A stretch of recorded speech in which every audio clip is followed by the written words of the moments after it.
자, 또 그 재밌는 또 이슈가 나왔어요. 여의도의 저승사자.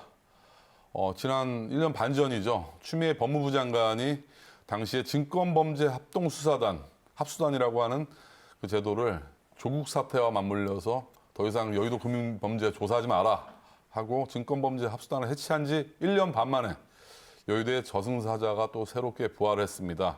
이번에는 금융증권 범죄수사협력단, 좀 말이 긴데 출범했다고 해요. 협력단의 주요 업무 규모 어떻게 되나요? 예, 협력단은 시세 조종 등 자본시장의 불공정 거래를 비롯해서 각종 금융, 증권 범죄에 대응하기 위해서 꾸려졌는데요. 총 인원은 현재 46명입니다. 그래서 전신격인 합수단의 출범 당시 인원 47명과 비슷한 규모입니다. 협력단 내 검찰 수사관과 관련 기관, 파견 직원들로 구성이 됐는데 총 6개 팀이라고 합니다. 협력단 소속 검사는 직접 수사를 하는 건 아닙니다. 그래서 수사를 하지 않고 각 수사팀에 대해서 수사 지휘와 송치 후 보완 조사, 기소, 공소 유지 업무만을 담당을 하게 됩니다. 금감원에서 근무하는 특법, 사법, 경찰도 이 협력단 검사의 지휘를 받게 되는 그런 상황입니다. 네, 그럼 이번 꾸려진 협력단 구성 인력들, 과연 이 금융범죄 쪽에 얼만큼 전문화가 돼 있나요? 예, 단장을 맡은 박성훈 부장검사는 이제 사법연수원 31기고요. 공인회계사 자격 소지자입니다. 주요 경력으로는 2012년에 저축은행 비리 합동수사단에서 수사를 진행했고요. 2014년 남부지검 증권범죄 합동수사단에서 소속돼서 수사를 진행한 바 있어서 검찰 내 아주 유명한 금융 전문가로 꼽힙니다.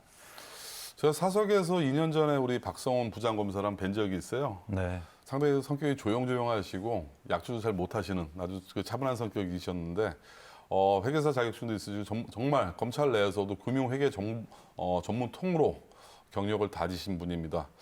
자, 과거 저승사자 증권범죄 합동수사단은 당시에 왜 폐지가 됐었나요? 증권범죄를 전담형 합수단은 지난해 1월 추미애 전 법무부 장관 취임 후에 부패 온상으로 지목되면서 폐지됐습니다. 그 당시에 합수단은 금융위에서 증권 관련된 범죄 행위를 보고받아서 수사하고 재판에 넘기는 조직이었는데요. 주가조작 범죄는 이 금감원이나 거래소 등의 빠른 협조가 없으면 자료 확보가 어려워서 빠른 수사 대응을 위해서 이를 없애는 것은 문제가 있다는 것이 당시의 지적이었습니다.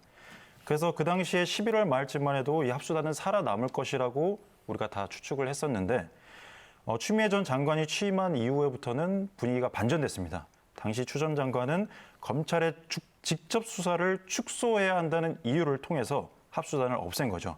네, 참 안타깝습니다. 정치적인 이유로 정말 증권범죄, 금융범죄의 칼잡이라고 불렸던 서울 남부지검의 증권범죄 합동수사단이 정치적 이유로 폐지가 되자마자 상당히 많은 금융범죄들이 현재까지도 크게 늘어났고 재판조차, 기소조차 이루어지지 않고 있었는데 자, 이번 다시 부활한 저승사자 정말 파이팅을 우리가 응원해줘야겠죠? 네, 맞습니다. 네.